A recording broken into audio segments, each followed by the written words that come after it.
Di seluruh Indonesia aliran kepercayaan terhadap Tuhan Yang Maha Esa itu kurang lebih ada 365 organisasi.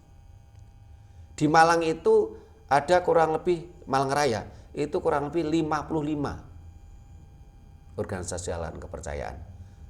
Tapi ketika saya melakukan lihat data yang tahun berapa ya, lihat data itu yang eksis itu 35. Yang tercatat tuh 55. Bagaimana kalau pindah KTP?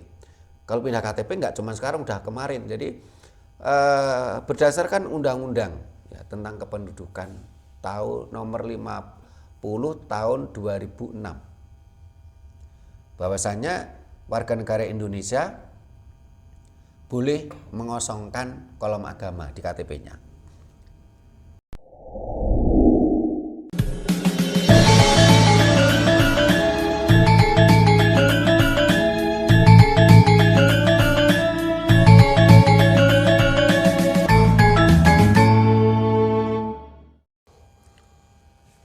Rahayu.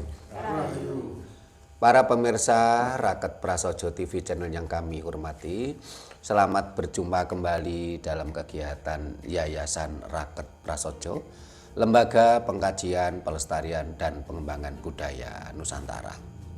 Nah, para pemirsa, beberapa hari yang lalu Kementerian Kebudayaan, yaitu Menteri Kebudayaan Bapak Fadlizon, ini mengumumkan bahwasannya pemerintah menetapkan tanggal 13 Juli sebagai hari kepercayaan terhadap Tuhan Yang Maha Esa. Tetapi Menteri Kebudayaan tersebut menetapkan 13 Juli sebagai hari kepercayaan terhadap Tuhan Yang Maha Esa melalui keputusan Menteri Kebudayaan nomor 135 tahun 2006. Penetapan ini dimaksudkan sebagai bentuk pengakuan terhadap keberagaman, penghormatan terhadap martabat setiap warga negara, serta pemajuan kebudayaan. Walaupun kita, Yayasan Raket Prasojo ini bukan organisasi aliran kepercayaan, tetapi kita adalah lembaga kajian. Ini ada banyak teman-teman para pejuang penggiat budaya ini bertanya kepada kita, bagaimana tanggapan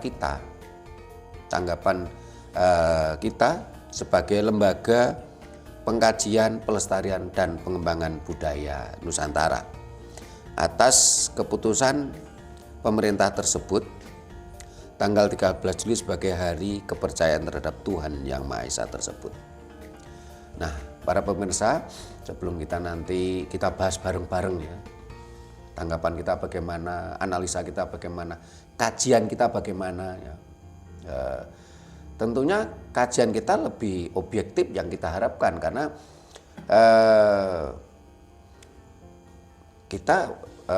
kalau kita bagian dari aliran kepercayaan, tentunya kan ibaratnya kita menilai diri kita sendiri gitu loh. Tapi karena kita bukan organisasi aliran kepercayaan, tentunya kita ibaratnya memandang sesuatu itu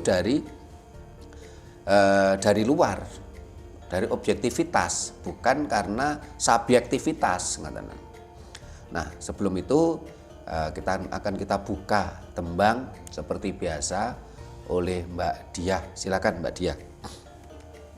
Rahayu. Kula mendhet sekar mocopat sepisan saking pupuh pangkur Serat Widatomo kaping kalih Serat Wulan Reh. Tansah marepa moring suksma sinuksmaya winahya ing asepi sinimpen talenging kalbu pambukaning warana tarlen saking liyap layar layaping ngaluyup pindha pecating supena sumusuping rasa jati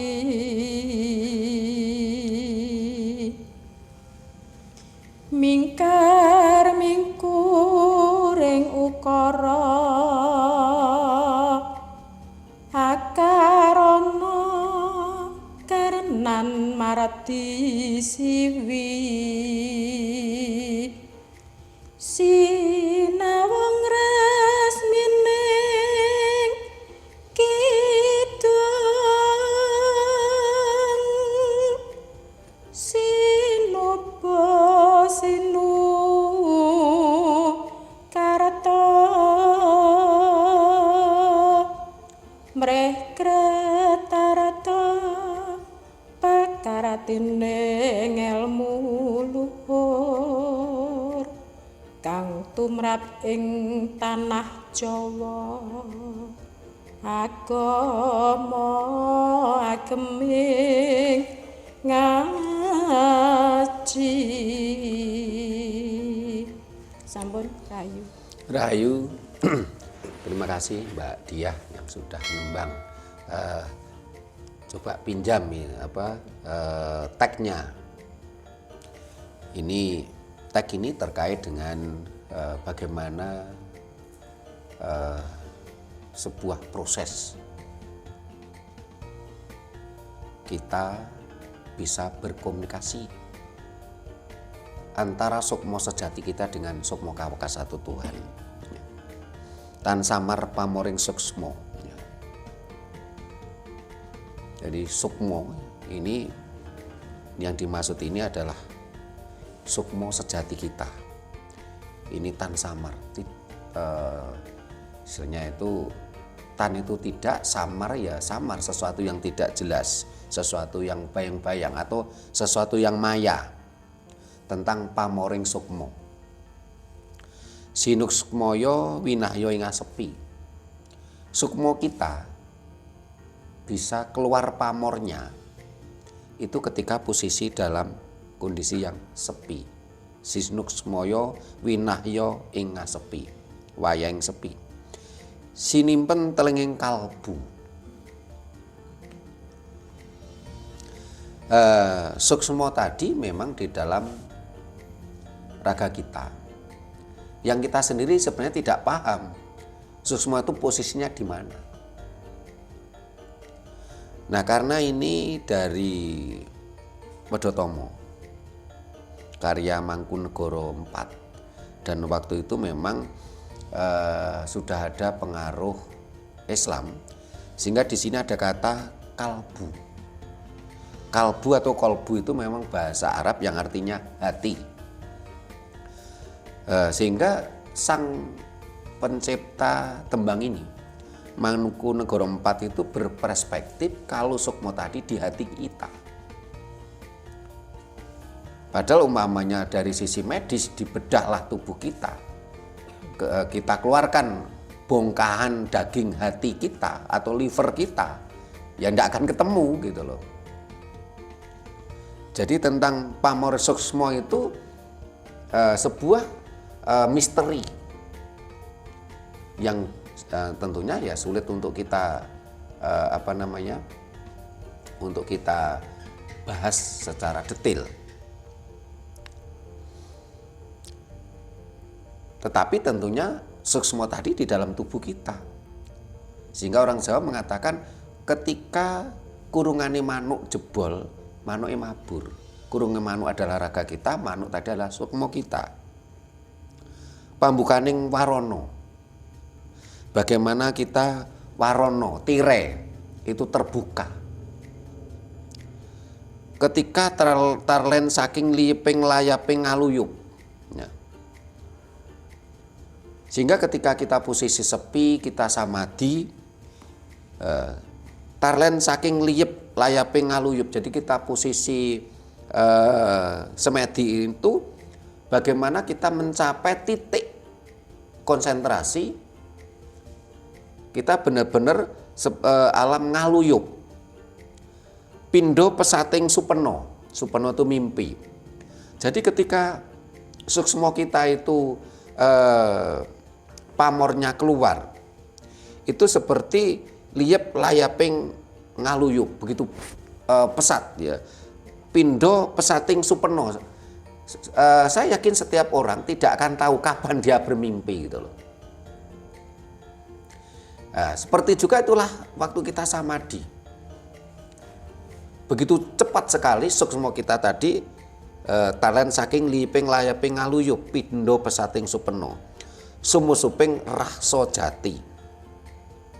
Ya. Bagaimana sang rahso jati, sang sukmo sejati. Ya barangkali karena ada kata rahso ya, ini dia diperspektifkan sebagai kolbu atau hati. Karena seringkali orang kan mengatakan, duh hatiku sedih.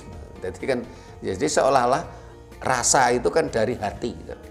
Tapi hati sedih, hati yang gembira itu kan rasa, bukan rahso. Inilah sastra Jawa begitu detail. Harus kita bisa membedakan antara rasa asin, pedas, kecut, itu ini rasa. Tapi ketika hati kita gembira, susah, sedih, ini juga rasa. Tapi yang dimaksud rahso jati ya bukan itu. Demikianlah sastra Jawa itu sangat spesifik. Seringkali orang tidak mampu membedakan ya bagaimana tentang rasa asin, pedas, manis, kecut, ini kan juga rasa. Terus rasa gembira, sedih, susah, ini juga rasa. Tapi ketika bicara bagaimana sukmo sejati kita mampu berkomunikasi dengan sukmo kawekas. Sukmo kawekas itu Tuhan ya. Sukmo kawekas, kalau sukmo ya sukmo ya. Kawekas itu kawitan dan wekasan. Sesuatu yang awal dan yang akhir. Hong. Ya. Bagaimana sukmo sejati kita berkomunikasi dengan sukmo kawekas? Ini adalah rahso jati. Sehingga ketika tadi kita mengalami alam ngahluyup, itulah rahso jati, dan yang bisa tahu ya cuman personal masing-masing. Sesuatu pengalaman spiritual adalah ya yang bisa merasakan, yang bisa menerjemahkan, itu sebenarnya yang merasakan secara individu yang mengalami tadi.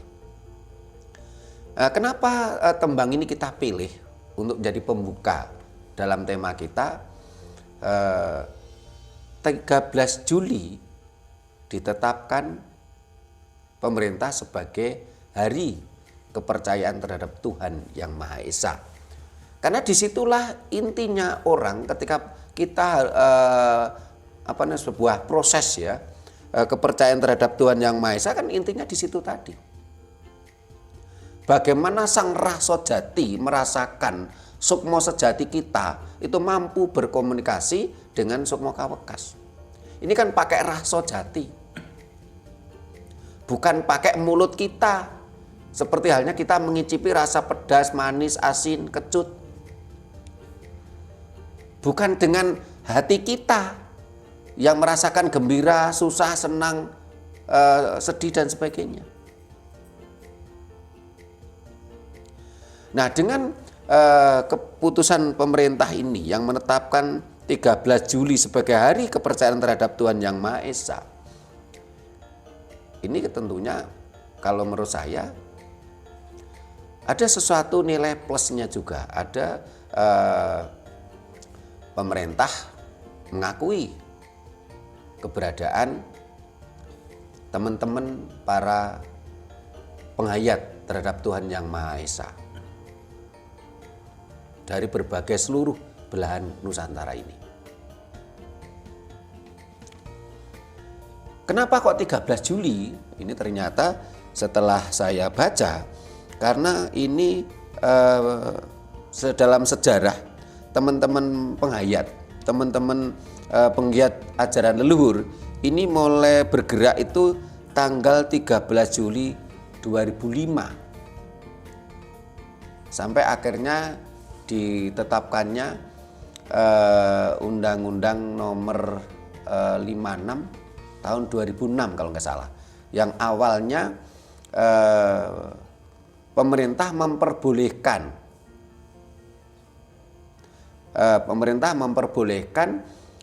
di dalam kolom KTP ini boleh kosong.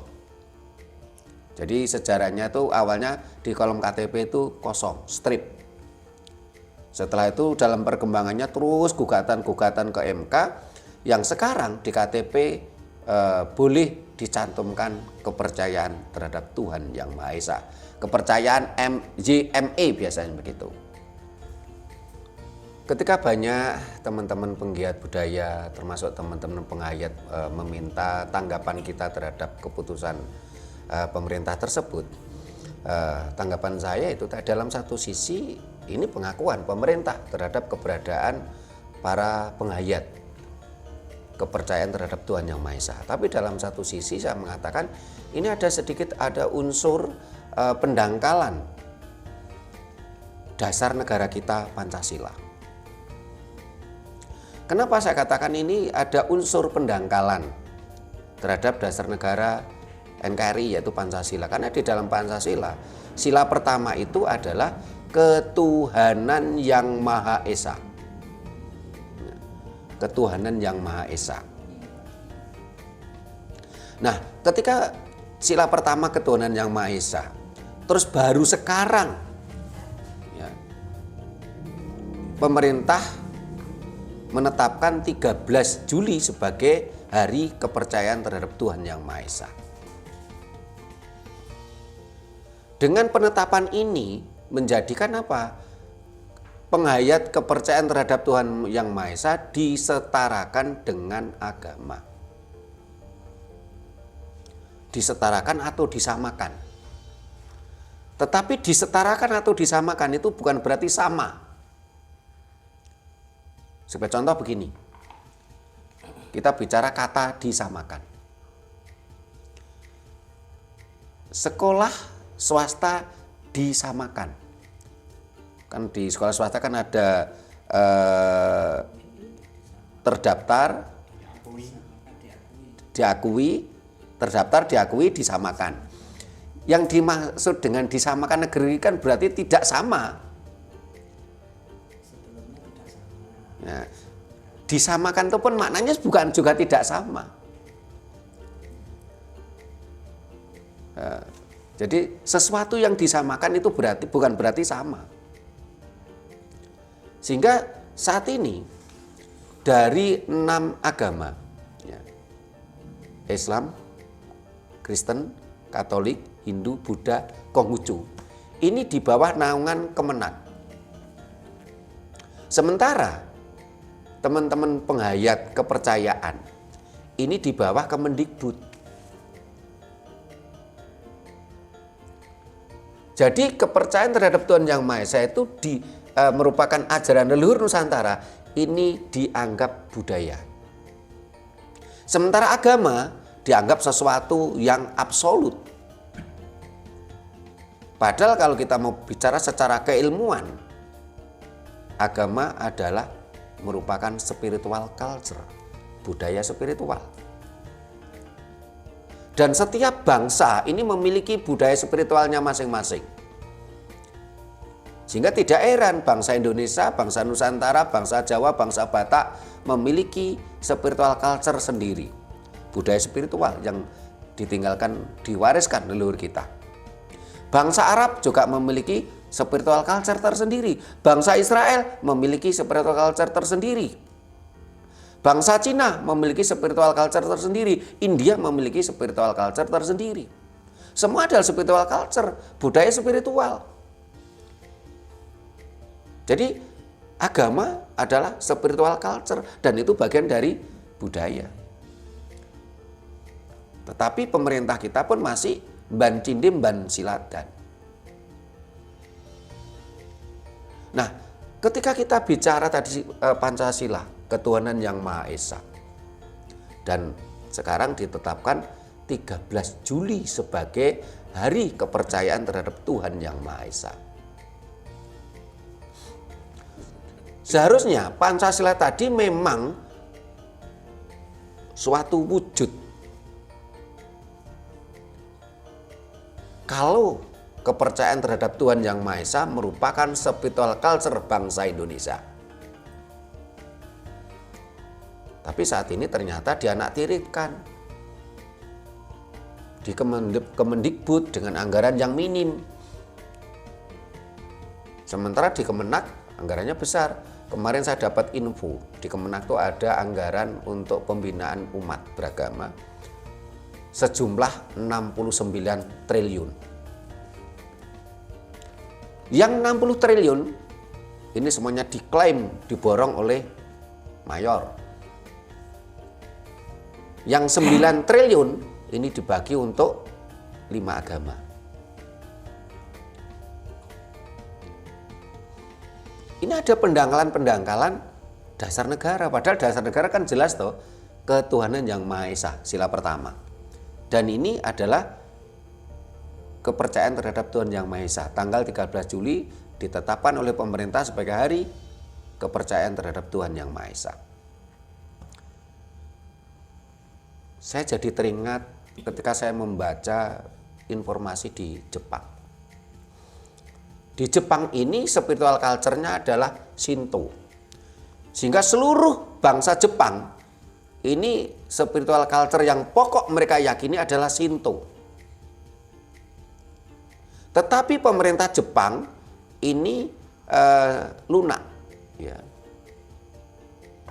Tidak ada pengketatan, ya, tidak terlalu ketat terhadap spiritual culture bangsa lain. Sehingga di Jepang ini tercatat warga negara Jepang dengan jumlah umat beragama di Jepang itu lebih banyak jumlah umat beragama. Sehingga masyarakat Jepang itu yang pokok Shinto, tapi kadangkala dia ya juga pergi ke masjid, kadangkala juga pergi ke gereja, kadangkala dia juga pergi ke wihara, kadang-kadang juga dia pergi ke ke kelenteng, ada juga ini di sana bukan pura, yang kemarin kita ke Malaysia kan juga ada itu orang tempat ibadahnya orang India itu, bukan wihara, lupa namanya kan kemarin. Ya.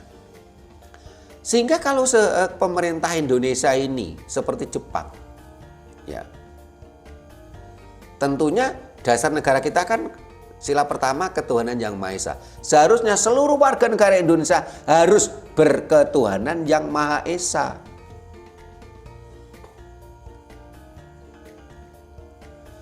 Sementara pemerintah Jepang bisa juga lah ditiru oleh pemerintah Indonesia tidak begitu ketat untuk urusan agama. Warga negara Indonesia silakan diberi kebebasan untuk beragama apa saja. Di Jepang itu satu orang bisa beragama 3 atau 4 gitu loh. Sehingga kepercayaan pokok mereka dari leluhurnya adalah Shinto. Kadang-kala mereka ke masjid, oleh masjid dicatat sebagai umatnya. Pergi ke gereja, dicatat umatnya. Taruhlah itu gereja Protestan, catat. Pergi ke gereja Katolik dicatat. Pergi ke kelenteng dicatat. Atau tempat-tempat ibadah di sana. Nah, sehingga di Jepang ada fenomena jumlah umat beragama di Jepang itu lebih banyak daripada jumlah warga negara Jepang, jumlah penduduk Jepang. Ya. Kalau seandainya di Indonesia seperti itu baru bagus. Ini namanya benar-benar kita konsisten memurnikan Pancasila. Sehingga kalau pada masa zaman Bung Karno, pemerintahan Bung Karno, ini di kolom KTP, di kolom data kependudukan itu tidak ada kolom agama. Jadi di data kependudukan tidak ada kolom agama. Di medsos banyak beredar tuh bagaimana KTP sebelum tahun 1966. Tidak ada kolom agama. Tidak ada kolom agama di data kependudukan, nggak cuma KTP saja. Karena agama tidak diurusi oleh pemerintah. Warga negara diberi kebebasan mau beragama apapun.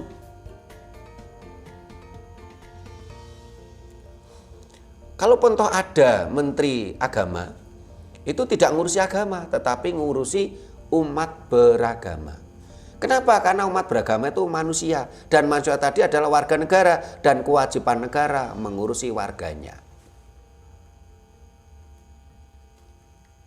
Tetapi setelah pemerintah mengeluarkan Inpres nomor 1 tahun 66 yang berbunyi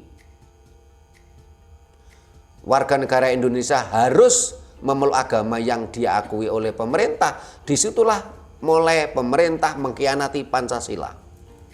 Karena pemerintah memaksakan kepada warganya untuk memeluk agama yang cuman diakui oleh pemerintah. Pada waktu itu pemerintah cuman mengakui agama itu 4.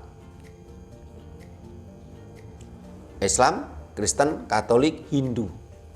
Buddha belum diakui. Buddha masih berkecamuk. Buddha dianggap tidak berketuhanan yang Maha Esa. Sampai akhirnya berproses tahun 1969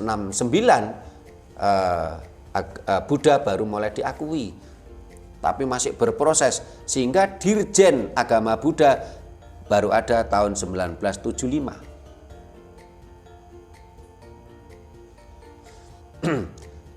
Dari situ pemerintah mulai memaksakan, mengkhianati Pancasila.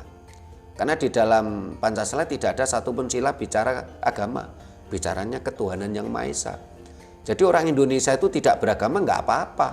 Yang penting harus berketuhanan yang Maha Esa. Sementara agama-agama di Indonesia ini, saya lihat agama mana sih yang berketuhanan yang Maha Esa? Ada yang ketuhanannya Eka.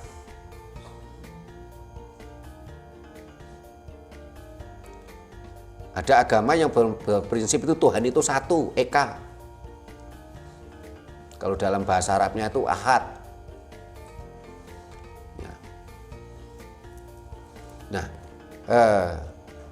sehingga tapi nggak apa-apa mau menganggap Tuhan itu satu, Tuhan itu tiga. Itu kan konsep agama mereka. Yang penting pemerintah itu tidak ngurusi itu. Pemerintah tetap sesuai dasar negara, ketuhanan yang Maha Esa seperti di Jepang tadi. Setelah itu ada pemaksaan secara TSM, terstruktur, sistematis, dan masif. Termasuk kita-kita ini kan ngalami itu. Saya dulu sekolah di SD, tahu-tahu ada guru agama. Kita nggak ngerti apa-apa agama itu apa. Kalau sekarang malah mulai PAUD, mulai TK.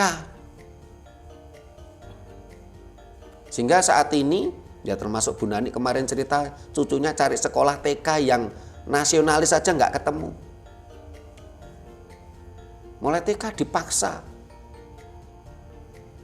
untuk beragama. Bahkan fakta di lapangan mulai bayi lahir di rumah sakit sudah dipaksa beragama. Jadi pemaksaan agama di Indonesia itu nyata dan TSM. Sehingga dengan pemerintah menetapkan tanggal 13 Juli sebagai hari kepercayaan terhadap Tuhan Yang Maha Esa. Dalam satu sisi oke lah. Kita bersyukur pemerintah mengakui keberadaan teman-teman penghayat kepercayaan terhadap Tuhan Yang Maha Esa yang merupakan ajaran leluhur. Tapi dalam satu sisi masih ada diskriminatif. Karena penghayat kepercayaan hanya sekedar disetarakan atau disamakan. Sehingga yang ngurusi Kemendikbud. Sementara 6 agama diurusi oleh Kemenak. Sehingga sebenarnya kalau untuk keadilan dan kembali ke dasar negara kita, Pancasila, seharusnya apa? Pemerintah nggak perlu ngurusi agama. Kemenak yang diurusi adalah umat beragama, bukan agamanya. Itulah yang saya katakan kemarin di grup ketika ada yang tanya, termasuk Mas Tommy itu tanya, ini bagaimana Romo? Saya katakan ada unsur pendangkalan terhadap dasar negara kita. Ya mudah-mudahan setelah kita sampaikan tanggapan kita ini, banyak yang memahami, nanti ada perubahan-perubahan.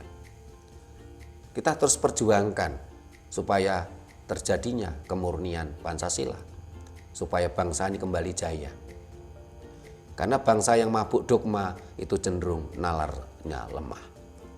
Nah, ini supaya gayeng, para pemirsa silahkan kondotakon di kolom komentar yang ada di studio, kita kondotakon. Ini mic-nya di sebelah kiri, siapa dulu? Oh, Mas Pujirien, monggo. Yang siap dulu. Rahayu. Ini apa namanya, saya tidak tanya ini ya, cuman berharap mudah-mudahan dengan ditetapkannya tanggal 13 Juli sebagai hari kepercayaan terhadap Tuhan Yang Maha Esa ini merupakan sebuah tonggak awal kebangkitan dari saudara-saudara kita yang dari kepercayaan terhadap Tuhan Yang Maha Esa. Cuman biasanya kalau di negara kita ini yang umum ya, kalau penetapan hari gitu itu mesti ada hari libur. Nah, ini saya baca kelihatannya tidak ada hari libur di tanggal itu. Soalnya kalau tidak ada hari libur itu terkesan tidak ada gitu, terabaikan seperti itulah. Iya, jadi harapan saya pemerintah tidak hanya cuman apa ya bahasanya itu mendinginkan hati dari para penghayat kepercayaan terhadap Tuhan Yang Maha Esa, tapi kedepannya saya berharap bisa lebih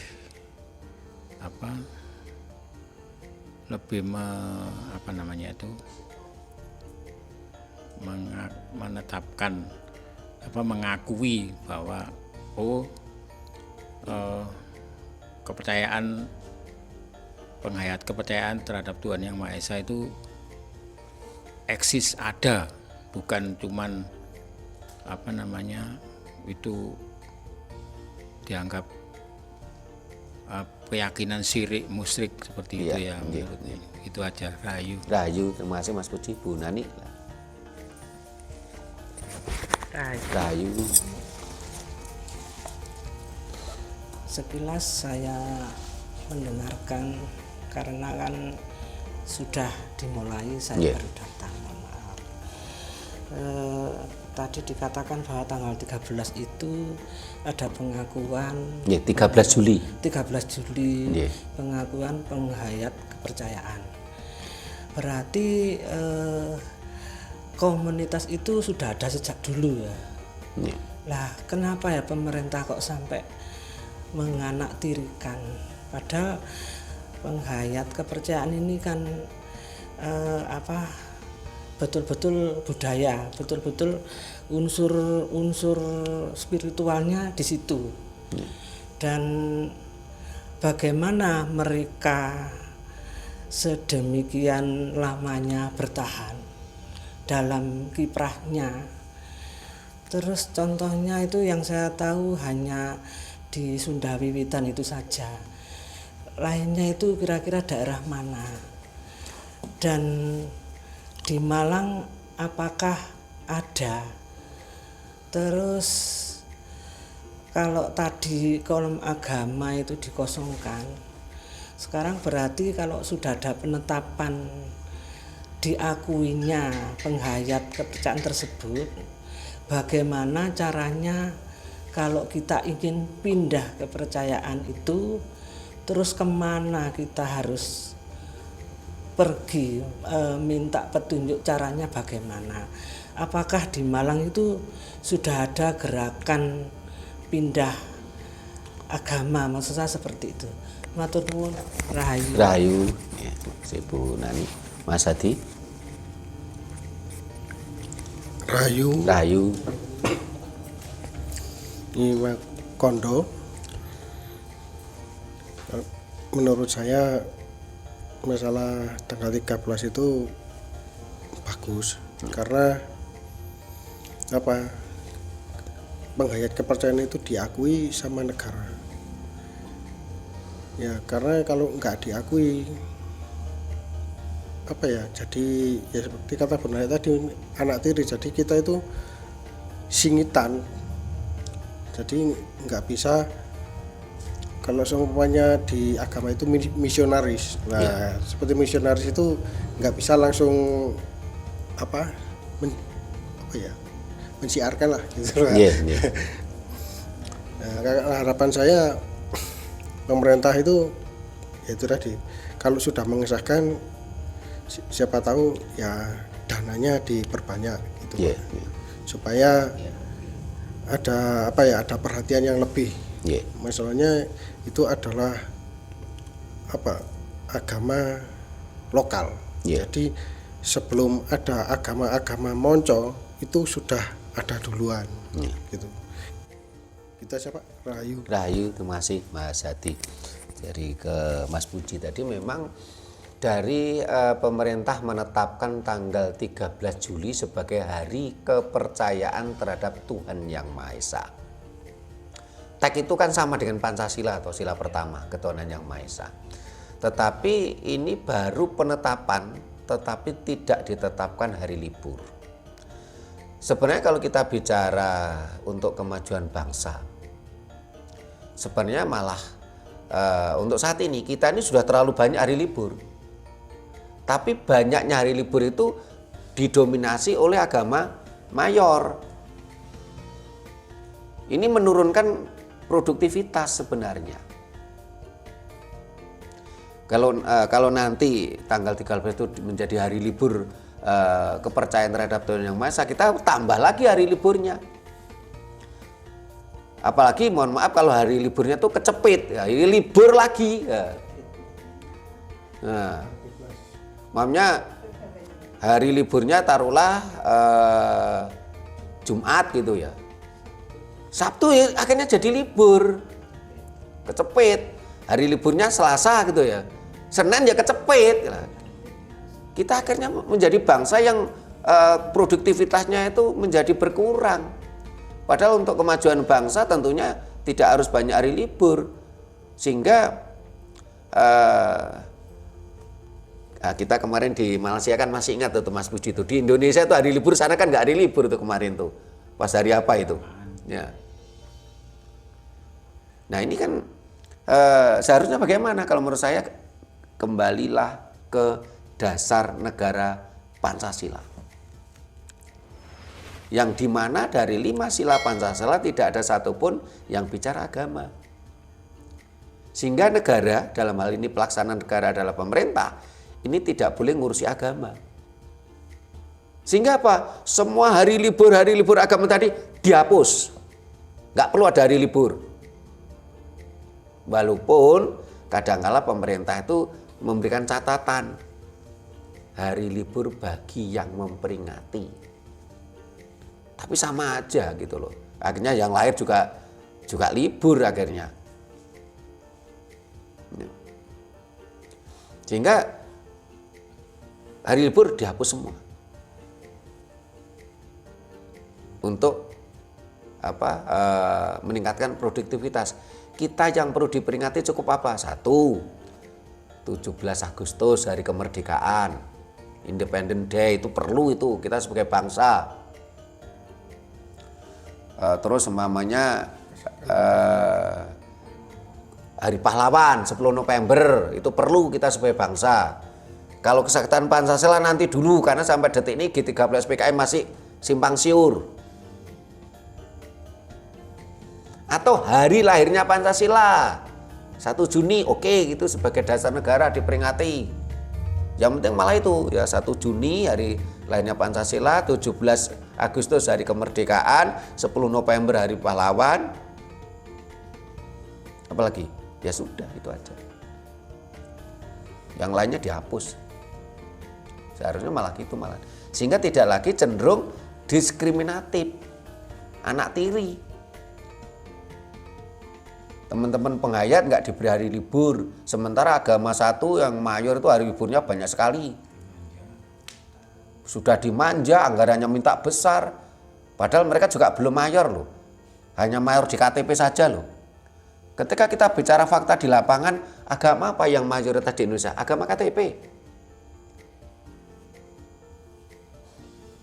Bahkan agama yang merasa dirinya mayor pun ternyata secara faktual cuma 26%. Sehingga contoh pemilu ini kan sebuah bukti nyata tuh. Parpol-parpol yang berbasis agamis itu cuma dapat 26% loh dikumpulkan dari sekian parpol. Kemarin Pilpres, capres yang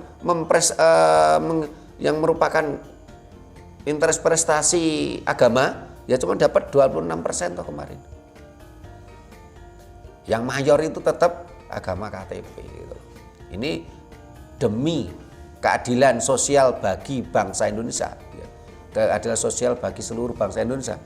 Seharusnya itu dihapus semua. Hari libur agama tadi, pemerintah nggak usah ngurusi agama.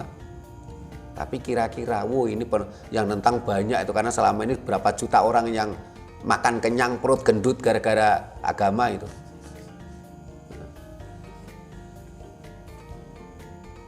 Sehingga saya jadi teringat ini ceramahnya Buya Sakur yang katanya beliaunya ngobrol sama Gus Dur ya waktu itu.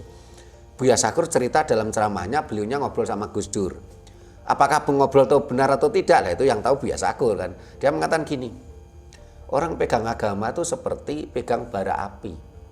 Dipegang terus panas, dipegang terus panas, dilepas eman. Kenapa? Karena sudah terlanjur menikmati kenikmatan, kedudukan, roti-roti mewah, roti-roti enak dari fasilitas berbackground agama tadi. Terus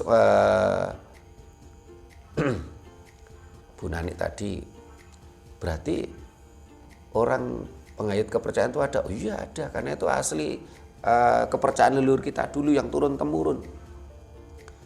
Walaupun berbagai warna. Apakah di Malang itu ada? Ada.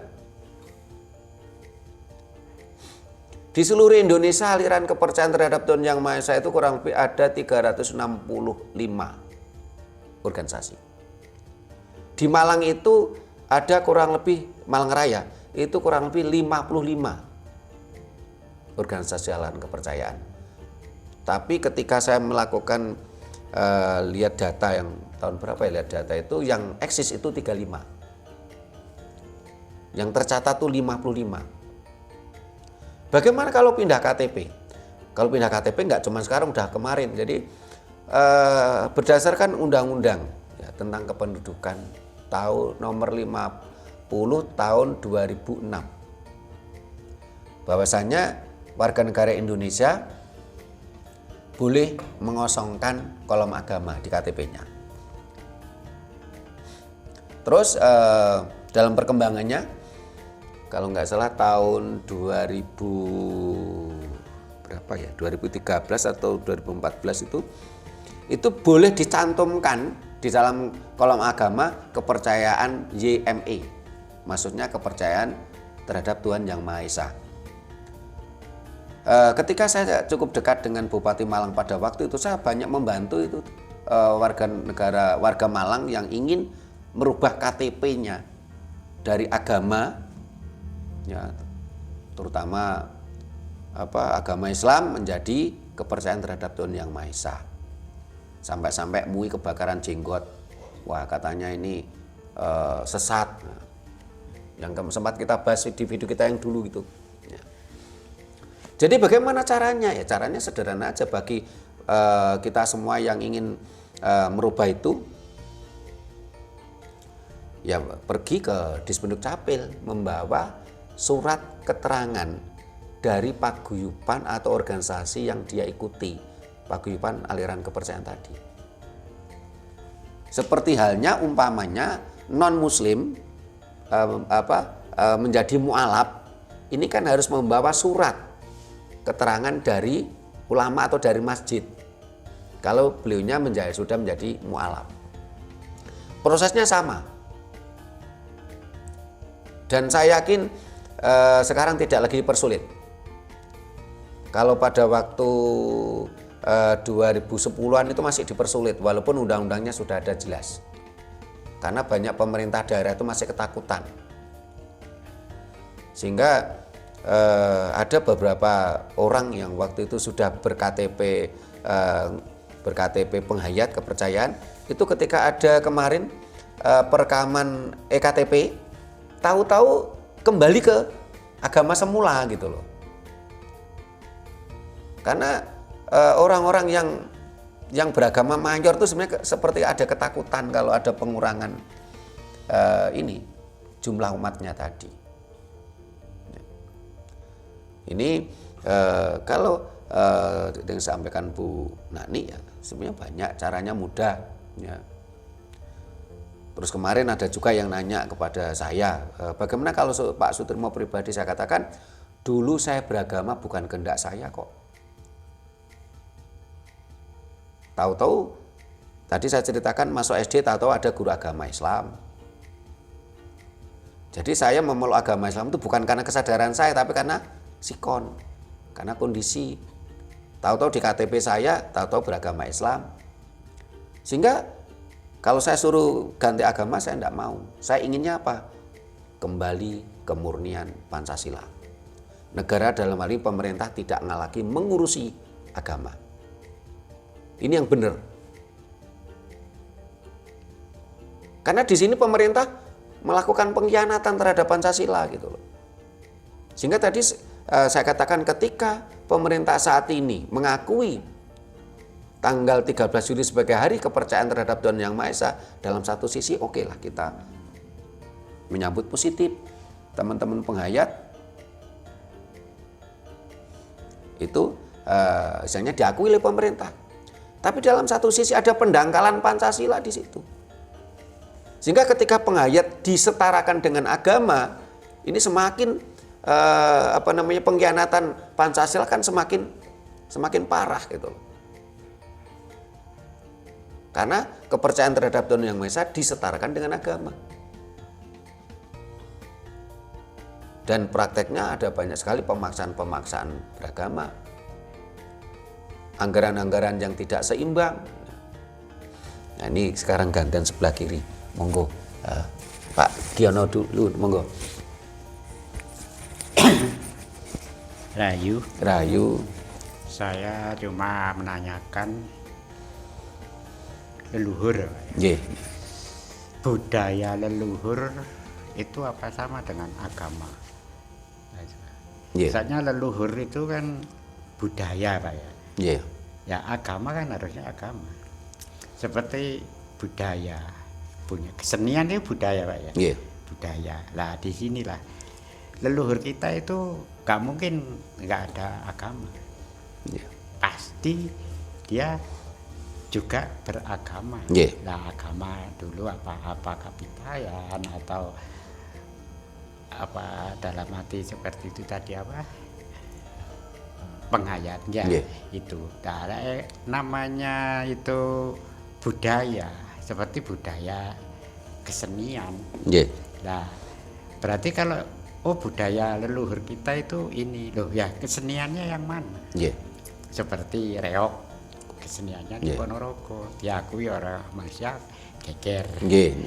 Terus dari Muslim ada budaya dalam arti kadran itu kan budaya. Tapi agamanya kan jelas.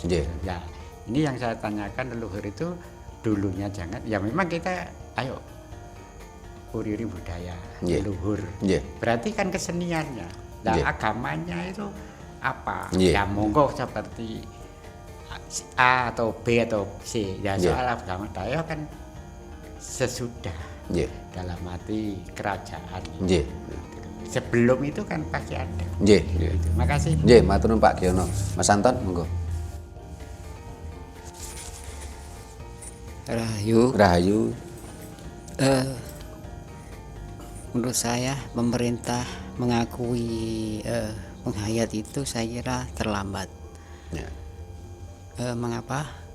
Karena RI merdeka sudah 80 tahun ya. Nggih. Harusnya 81. 81. Nggih. Harusnya kan pemerintah mengunggulkan kepercayaan kita. Dari kita harusnya ya lebih, sebetulnya kita kan yang lebih mayor. Nggih. Harusnya kita ke penghayat itu ya diutamakan daripada agama mancanegara. Mengapa kok terlalu ribet mengurusnya? Pengakuan pemerintah itu ribetnya gimana? Itu aja. Nggih. Nggih, matur nuwun Mas Anton. Mbak Dia. Ya, kalau namung memberi semangat untuk teman-teman dari kepercayaannya. Agama yang dulu dikatakan yang sangat purba, dikatakan yang selalu amat terbelakang, dan sekarang sudah diakui oleh negara.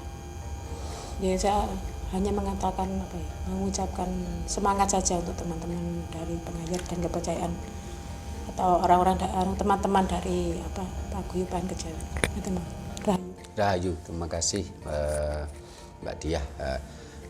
Untuk Pak Giono, ya.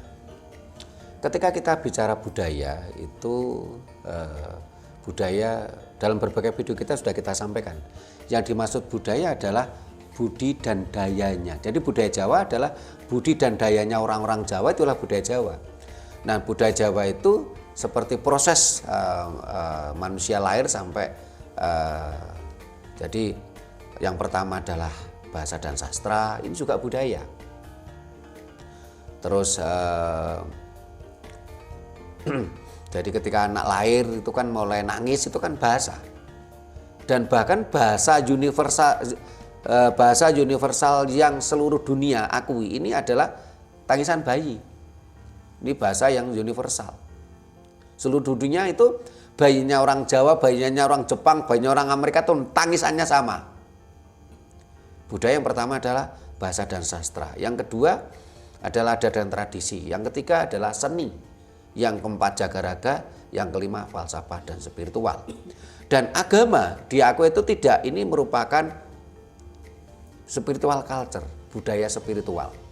Dan setiap bangsa memiliki budaya spiritualnya masing-masing. Sehingga kalau Pak Giono mencermati 6 agama yang diakui oleh pemerintah, coba lihat. Semua kan berkarakter, berciri khas bangsa dari mana budaya agama tadi berasal. Ada agama yang berbackground budaya Arab. Ya karena memang spiritual culture-nya orang Arab. Lah kita ini kan bukan orang Arab toh, kalau kita mau jujur. Ada spiritual culture-nya orang Israel. Yang berciri khas dengan karakter-karakter jati diri budayanya orang Israel.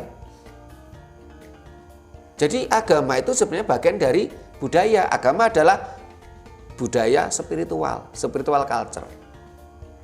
Nah, apakah leluhur kita dulu itu memiliki spiritual culture tersendiri? Pasti. Leluhur Nusantara memiliki spiritual culture tersendiri.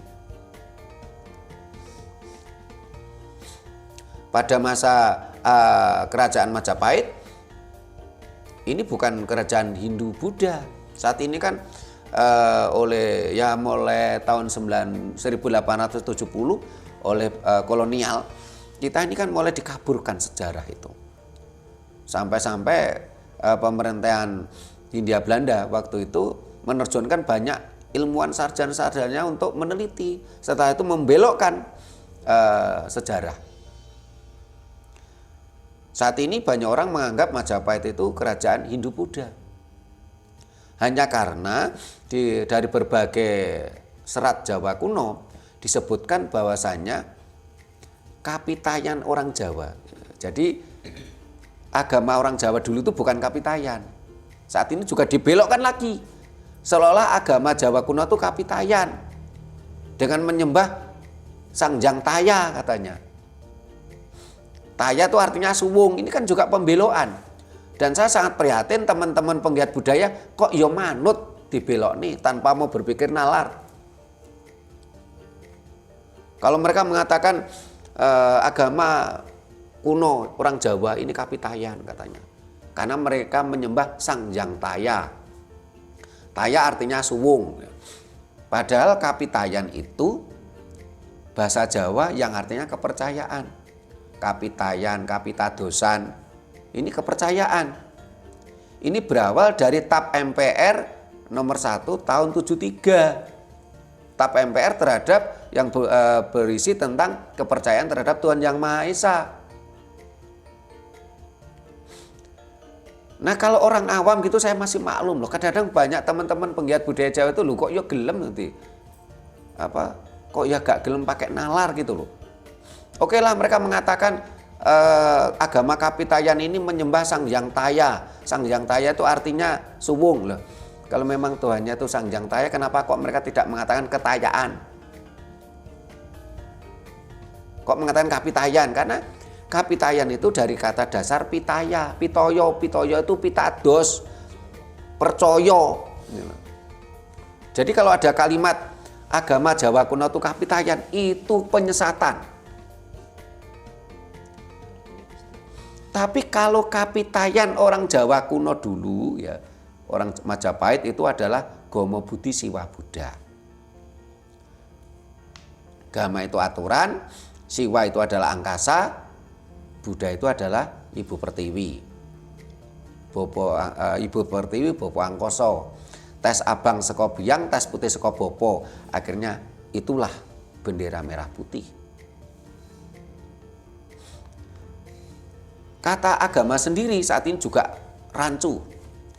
Dalam sastra Jawa, agama itu aturan, A itu tidak. Jadi orang yang beragama itu tidak beraturan, tidak beradab.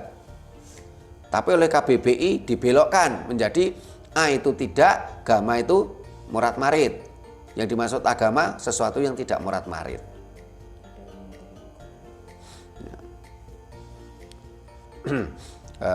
Ada ya memang yang mengatakan agomo agemaning aji, ageman ya. Ini itu konsep setelah Sultan Agung itu.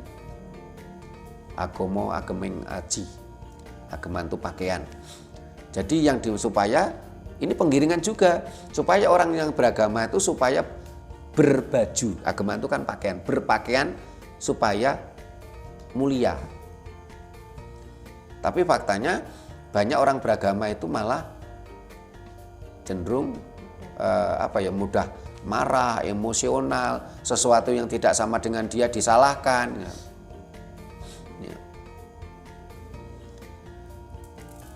Ya mudah-mudahan ya kita terus tidak henti-hentinya terus menyuarakan untuk kembalinya ke Pancasila yang murni, bagaimana kita ajaran leluhur kita yang benar ya tentang Siwa Buddha ya. Karena di aku itu tidak, kita semua itu kan berasal dari Siwa Buddha. Bagaimana dari Ibu Pertiwi tumbuh tanaman, ada air hujan dan matahari dari Bopo Angkoso. Setelah itu dikonsumsi bapak kita menjadi sperma, dikonsumsi ibu kita menjadi sel telur, menyatunya sel telur dan sperma, lahirlah kita. Itu nyata. Ini ilmu yang nyata gitu loh. Tapi kalau dalam konsep agama Dayo kan tidak nyata. Mereka selalu bermain imajinasi, bermain halusinasi gitu loh. Kalau dari Mas Anton tadi terlambat ya. Ya dikatakan terlambat ya terlambat. Padahal mohon maaf ya, sebenarnya kalau saya lihat teman-teman penganut kepercayaan terhadap Tuhan Yang Maha Esa itu tidak malu disebut penghayat. Kenapa kok mereka tidak mau disebut penghayat? Karena kata hayat sendiri itu dari bahasa Arab.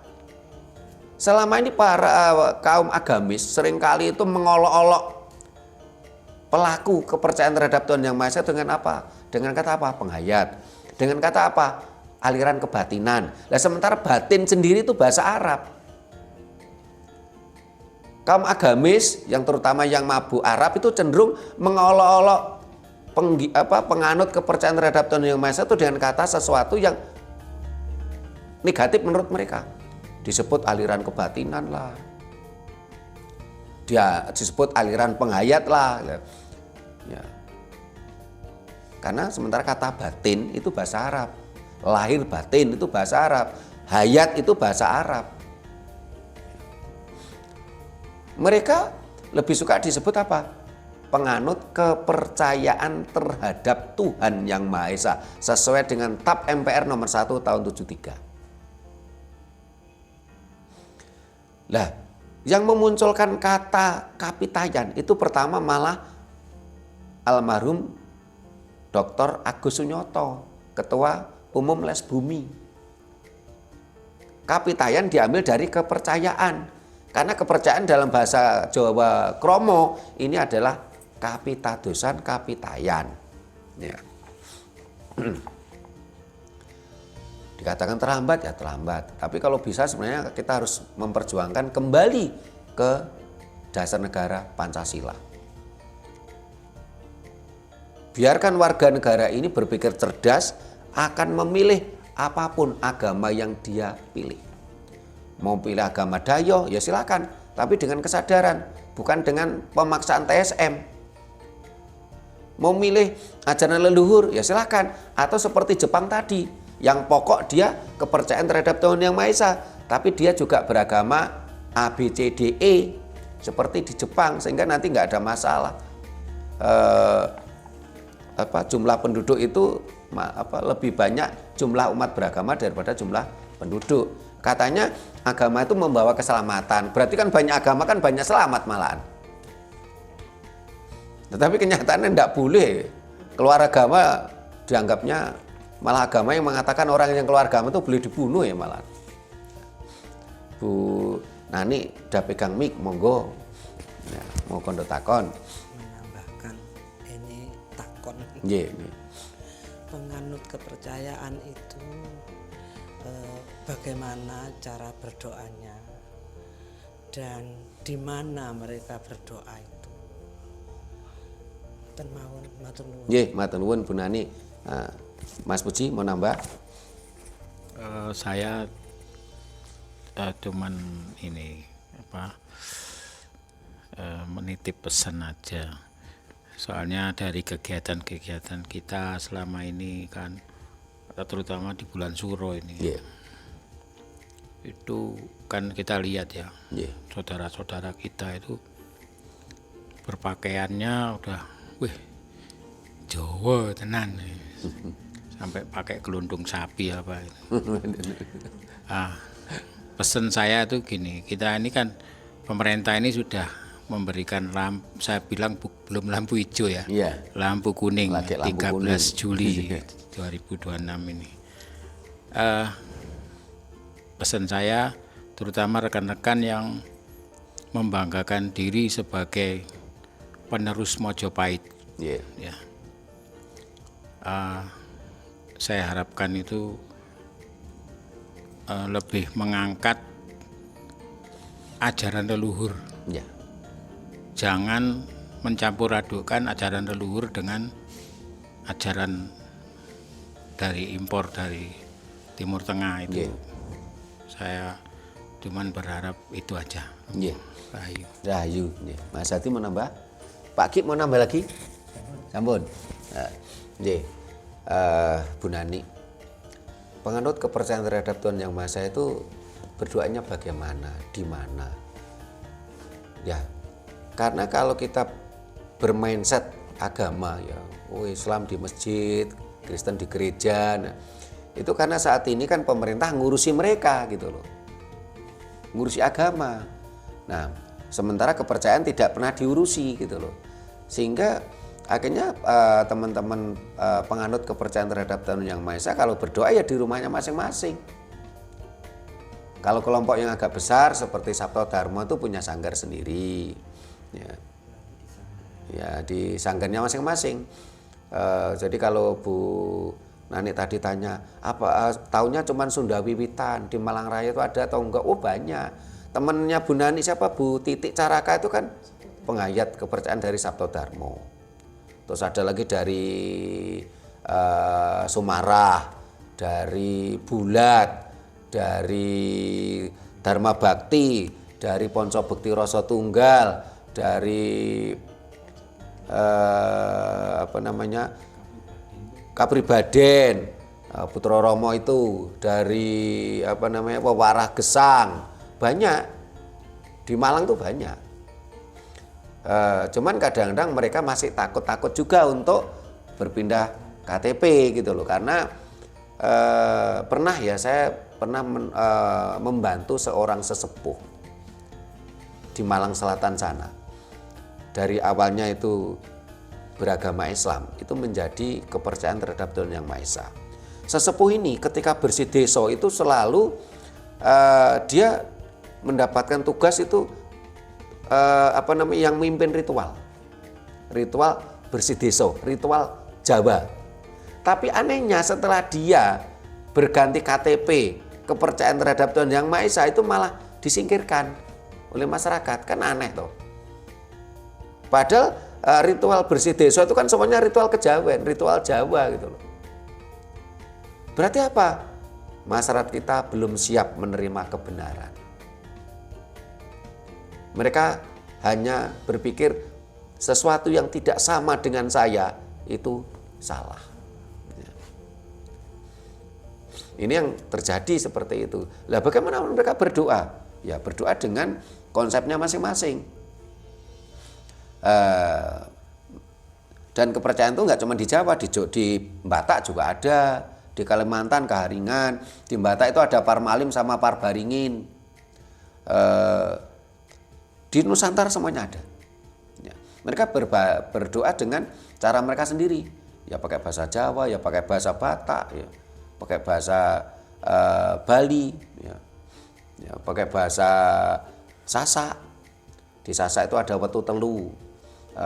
Terus di Sumbawa ada sendiri. Ya. Kalau mereka kadangkala juga di Sanggar bareng-bareng kelompoknya. Mereka memiliki nama sendiri. Saya nggak tahu apakah namanya Sanggar atau enggak itu. Mereka memiliki nama sendiri-sendiri. Terus kalau yang sampaikan Mas Puji tadi, ya sebenarnya kalau kita bicara Jawa itu kan kesadaran, dan itu merupakan value, nilai moral kita gitu loh. Ketika bicara ajaran Jawa kan sebenarnya tidak cenderung bicara packaging. Ya kita kadang-kadang ya kita tidak benci, tapi kadang-kadang kita juga merasa gimana gitu loh kalau lihat teman-teman itu berpakaian atraktif banget kayak orang mau karnaval gitu. Apakah seperti itu pakaian leluhur kita pada masa Majapahit? Ternyata enggak juga kok. Mereka itu kan kalau menurut saya untuk mengekspresikan keberadaan mereka, sehingga mereka pakai hitam-hitam, terus setelah itu pakai gelang akar bahar dengan manik gelang dari buah genitri besar-besar gitu, terus pakai kalung keluntung sapi, ya. Terus pakai macam-macam. Itu kan mereka ingin mengekspresikan keberadaan mereka, yang mana mereka mau mengekspresikan orang mau mengekspresikan keberadaan mereka itu kan banyak cara tuh. Ada yang mengekspresikan keberadaan itu dengan cara apa? Dia banyak bermanfaat ke masyarakat.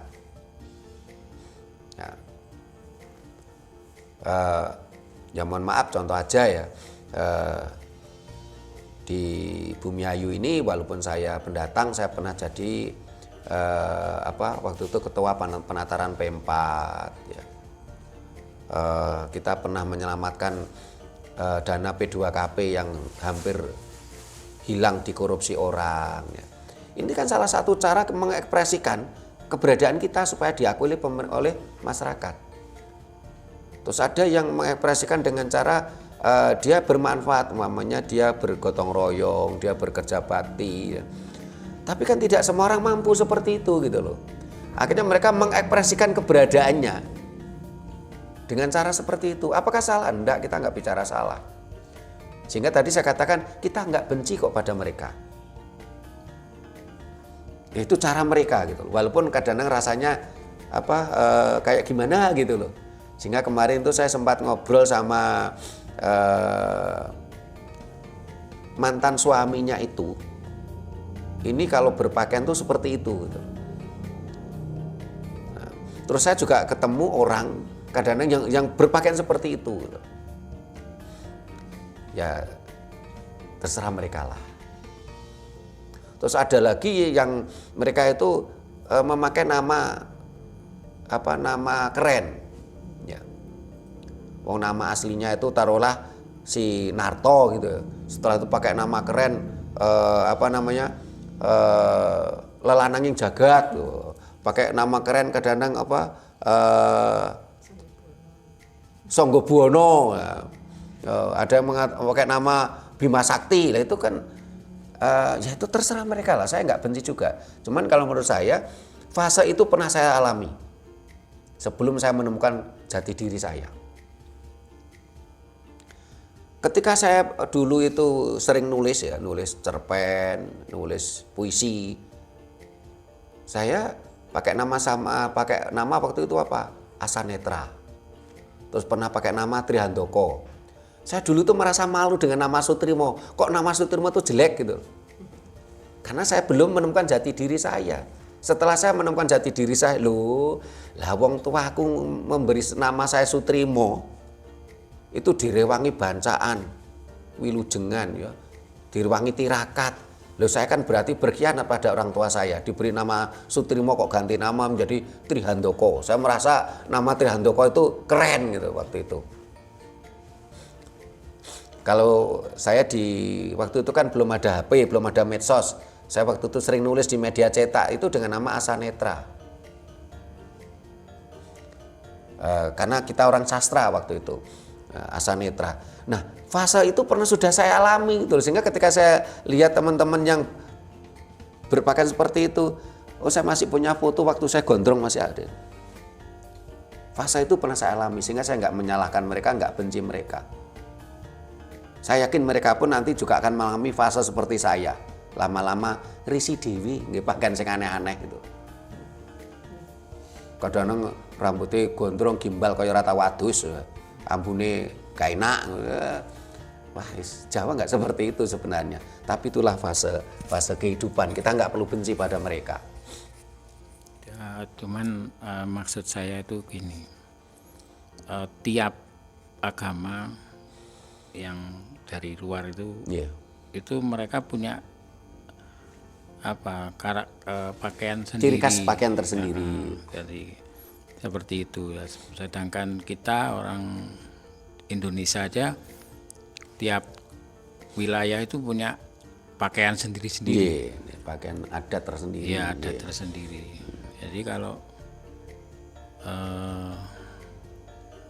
maksud saya tuh jangan wis pakai pakaian adat tradisinya sendiri, tapi yang dibanggakan ini kepercayaan yang datang dari sana dan kepercayaan leluhur kita sendiri malah diremehkan. Apa guys, gak jelas gitu. Gitu. Jadi harapan saya tuh seperti itu. Jadi kalau kita wis terjun, ya wis ayo wis terjun gitu. Nah, gitu aja Romo. Terima kasih Mas Puji. Jadi ya itulah fase kehidupan. Jadi tapi yang dikatakan Mas itu benar juga. Kita ketemu dengan beberapa orang yang suka berpakaian aneh-aneh. Itu ternyata istrinya masih berpakaian gaya Arab loh. Rata-rata itu. Mas Puji bilang waktu itu ada Mbak Laila itu bilang mereka tuh timbek bojone. Gayanya di luar, mereka mengekspresikan seolah-olah mereka seperti pendekar. Sing ora tedas enggak tedas tapak palune pandi. Sisane grendo ngono lah. Tapi di rumah takut loh sama istrinya gitu loh, padahal pakaiannya jan koyok pendekar medeni ngono. Tongkat komando. Ya itulah perjalanan hidup lah Mas Puji jadi. Nah, berarti apa? Mereka tuh cuman sekedar performance aja, packaging aja. Dia belum ada kesadaran. Padahal pakaian ciri khas Jawa kan nggak seperti itu. Orang Jawa biasanya berpakaian itu sederhana, nggak aneh-aneh, ya. Dia pakai udeng, dan saya lebih cenderung pakai udeng. Karena kalau blangkon, adanya blangkon itu setelah penjajahan Belanda. Sehingga saya pernah diminta oleh teman supaya jadi pembicara blangkon Mojopahit. Saya udah datang ke sana sama Mas Puji. Ternyata sampai waktu itu teman itu mengatakan, Mas Trimo, saya dibantu ya nanti jadi pembicara. Mohon maaf nggak ada penggantinya BBM. Saya datang ke sana, ke Trowulan. Sampai sana, loh kita malah nggak dipakai. Kita mau bicara, loh nggak ada blangkon Majapahit itu, nggak ada. Karena blangkon itu adanya setelah kolonial Belanda. Blangkon sendiri itu dari bahasa Belanda, dari kata blanco atau form, sesuatu yang tinggal pakai. Jawa ya udeng, Jawa ya ikat destar. Sehingga ketika bicara blangkon pun kita terpecah belah. Ketika bicara kebangsaan terpecah belah. Ono blangkon Kasunanan, blangkon Kasultanan, blangkon Paku Alam, blangkon Mangkunegaran, blangkon Ponoragan. Ini bicara blangkon terpecah belah. Tapi kalau kita bicara budaya, baguslah itu warna-warna, memperkaya budaya kita katanya. Memang ketika bicara pakaian itu ya kadang-kadang kita prihatin loh. Jadi ya mudah-mudahan lah kita terus berkembang kesadaran ini, sehingga kita benar-benar kesadaran gitu, tanpa harus berpakaian yang aneh-aneh ya. Kita Jawa itu prasojo gitu loh. Itulah sebabnya tahun 95 kita mendirikan organisasi namanya Raket Prasojo. Raket itu akrab, dekat, prasojo ki apa anane, sederhana. Ora ugung diri, ora sombong, ya. Ora gembagah. Ya. Ke tema kita tadi. 13 Juli Hari Kepercayaan terhadap Tuhan Yang Maha Esa. Mudah-mudahan ini terus memacu kesadaran kita untuk kembali ke Pancasila, dasar negara kita. Dalam dasar negara kita adanya adalah ketuhanan Yang Maha Esa. Tidak ada satupun bicara agama. Sehingga kalau ini diakui 13 Juli oleh pemerintah sebagai hari kepercayaan terhadap Tuhan Yang Maha Esa, ini kan klop dengan Pancasila, sila pertama. Barangkali mudah-mudahan nanti yang kita harapkan seperti Jepang. Semua warga negara Jepang ini berkeyakinan Shinto, tapi dia karena pemerintah memberikan kelonggaran bisa beragama macam-macam, sehingga jumlah penduduk di Jepang itu ternyata lebih banyak jumlah umat beragama. Di Indonesia seharusnya seperti itu. Kita dasar kita Pancasila, kita semua harus kepercayaan terhadap Tuhan Yang Maha Esa. Ya. Ada mau ditambah, Mas Hadi? Ya. Mau tanya, apa ini bisa berkaitan dengan misinya Raket Prasojo ya? Yang di belakang ini ada tulisannya wis titi wancine dayoh kudu mulih. Enggal cetakno itu. Apa itu Romo? Itu. Ya, mudah-mudahan barangkali itu kehendak jagat itu, Mas. Saya dapat petunjuk itu di Candi Cetha tahun 2013 kalau nggak salah. Kemarin saya mendapatkan petunjuk itu 3. Yang satu harus saya sampaikan ke masyarakat umum, sehingga sering saya tulis di kalender. Yang satu untuk yang ikut ritual. Yang satu ini masih sinandi, kadang-kadang saya ingat, kadang enggak. Termasuk kemarin saya dengan Mas Puji, Bu Stefani, Pak Yusuf ke Candi Cetha, dapat itu lagi. Yang untuk khusus ke yang ikut ritual ya saya mohonkan ke orang gitu loh. Dan merupakan mantra. Karena Jawa itu kan sebenarnya tidak kenal doa, karena doa itu sendiri kan bahasa Arab sebenarnya. Jawa adanya kan mantra, adanya adalah suwo. Ya. Kemarin Mas Puji dapat mantra, kemarin dapat suwo untuk senjata. Ya. Tapi nggak boleh diomongkan ke lain orang loh, Mas, walaupun tuh ke istrinya loh itu. Ya.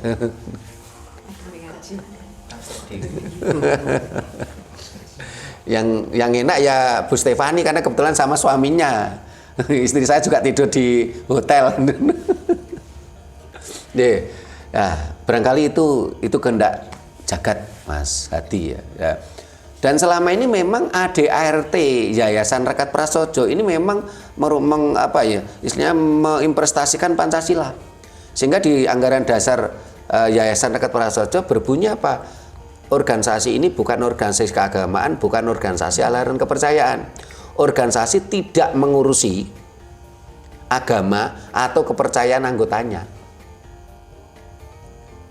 Sehingga selama ini kan kita nggak pernah bicara dalam konsep agama apapun. Salamnya pun juga tidak pakai salam agama apapun. Karena kita menjalankan keputusan ADART yang disusun oleh para pendiri-pendiri organisasi Yayasan Rekat Prasojo. Ya, ada lagi sampun? Nah, para pemirsa, demikian tadi bahasan kita, obrolan kita tentang 13 Juli Hari Kepercayaan terhadap Tuhan Yang Maha Esa.